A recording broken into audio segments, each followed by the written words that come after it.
Bonjour tout le monde, bienvenue dans Media Makers, un projet mené par les jeunes du centre Assad Djebar et les funambulants.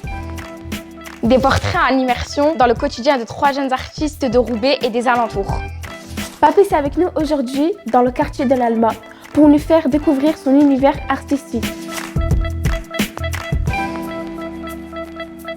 Alors, moi, c'est Papis. Qu'est-ce que je peux dire sur moi? Je suis le mec qui a encadré cet atelier fresque. Je fais de l'argent avec mes dessins. Voilà.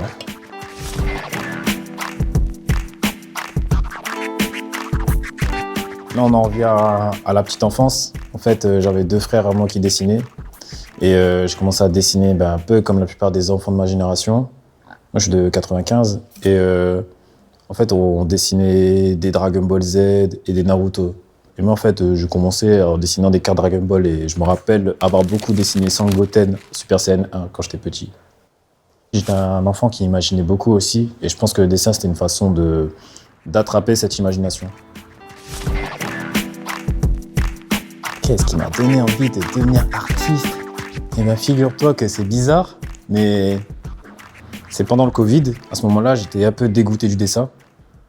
Et en fait, ce qui s'est passé, c'est que je réfléchissais un peu à la vie. Et à ce moment-là, je savais pas trop ce que je voulais faire de ma vie, tu vois. Et j'avais fait une introspection de fou, mais en même temps, j'avais vraiment une pression. Genre, je me mettais une pression de fou en mode « Ah, faut que je fasse les choses, faut que je réussisse à faire un truc, là, tout de suite et tout, c'est maintenant ou jamais. » c'est un truc qu'ont tous les gens un peu dans la vingtaine, là. À ce moment-là, je m'étais rendu compte que le dessin, une partie de moi, je l'avais fait, pas parce que je voulais, mais parce qu'on m'encourageait à le faire. Et c'est parce que quand j'étais petit, j'étais surtout doué qu'à ça. Et je sais pas, un jour, je vais à Lille, je voulais juste acheter un carnet de dessin avec un feutre et tout, tranquille et tout. Puis après, je sais pas pourquoi, je me mets à atterrir dans un dôme où il y a des gens qui dansent. Et je commence à les dessiner et ça a commencé à me faire du bien. En fait, j'ai toujours voulu faire des projets sur le dessin, mais plus en tant que producteur et pas en tant qu'artiste. Et à ce moment-là, je m'étais senti exister. Et c'est ça qui m'a fait me dire « Ouais, vas-y, ça y est, fais de l'art. » tu vois.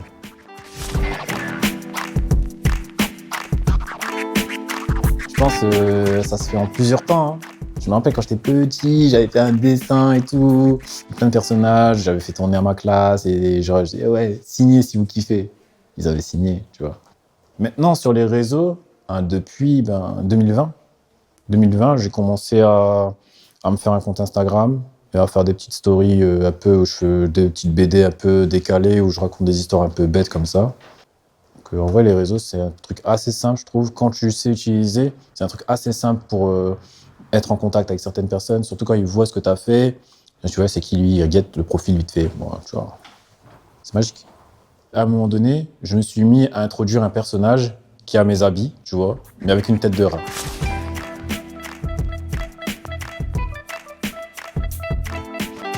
En fait, c'était dans un contexte un peu de romance, parce que souvent, moi, je suis connu comme étant quelqu'un d'économe, mais radin un peu, tu vois. Même quand je viens de l'Allemagne, on est généreux, hein, mais entre nous, on est des crevards un peu, tu vois.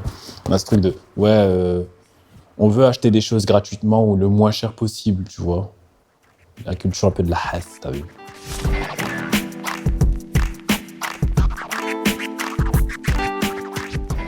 En fait, l'Alma, savoir que c'est un quartier que depuis que je suis petit, j'ai été là-bas, mes premiers souvenirs ont été là-bas.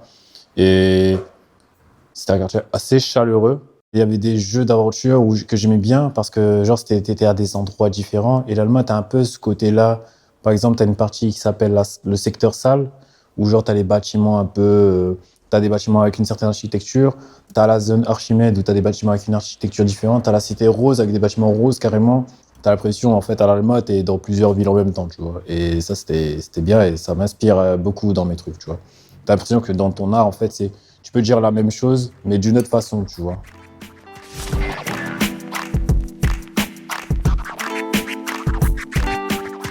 Alma, en espagnol, ça veut dire âme, et en arabe, ça veut dire diamant, Hermès. Ah ouais, je m'étais rendu compte de ça, parce qu'en fait, à un moment donné, j'avais commandé un t-shirt Diamond sur Internet, et c'était écrit Diamond en arabe. Et après, quand je le mettais, je me baladais ici à Roubaix, et tous les rebeux du coin, là, ils m'accossaient, ils faisaient « Hey, Hermès, Hermès !»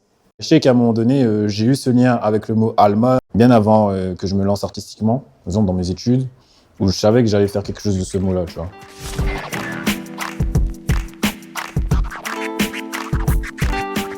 À la base, c'était pas censé être ça. Et après, c'est à la suite, quand il y a eu des réunions avec tout le quartier, il y avait un peu des gens de tout âge. Ils ont vu et ils ont un peu dit les termes par rapport à ce qu'ils voulaient vraiment dans le quartier, tu vois, dans la fresque et tout. Et tout le monde s'était mis d'accord pour quelque chose qui représente le sport dans le quartier, un hommage à tout ce qui s'est fait là. Et c'est là qu'on s'est dit, vas-y, bah, ça y est, hein, on va sur ça.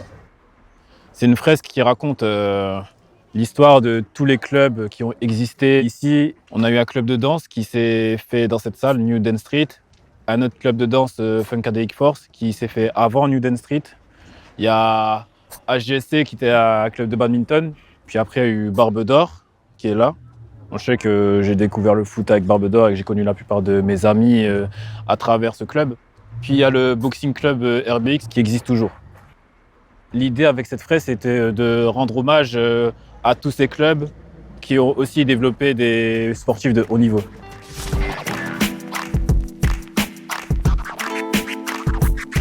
Nous, en fait, j'ai l'impression qu'ici, comme on se dit qu'on est des gens du quartier, on s'interdit automatiquement certaines choses.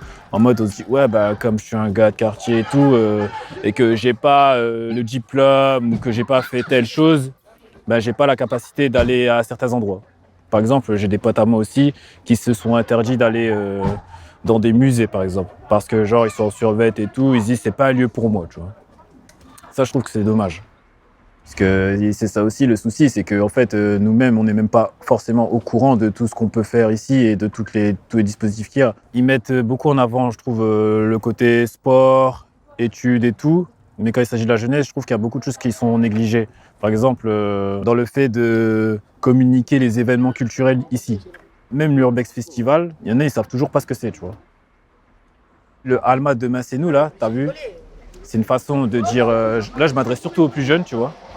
En leur disant, ah, les gars, Alma demain, parce que demain, c'est notre futur, ben, c'est à vous de faire les choses, tu vois. Tu captes?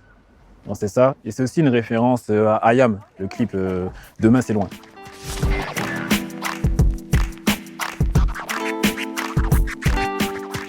Quel conseil je peux donner à la jeunesse roubaisienne? Ce serait d'essayer les choses. Hein. Essayez-vous à tout ce que vous avez envie de faire, essayez-vous à ça, tu vois. Même si c'est pas forcément un truc que vous avez envie de faire, essayez-vous à plein de trucs, tu vois. Et ne vous dites pas que c'est que parce que vous venez d'un quartier ou je sais pas quoi que vous pouvez pas faire certaines choses, ça c'est pas vrai.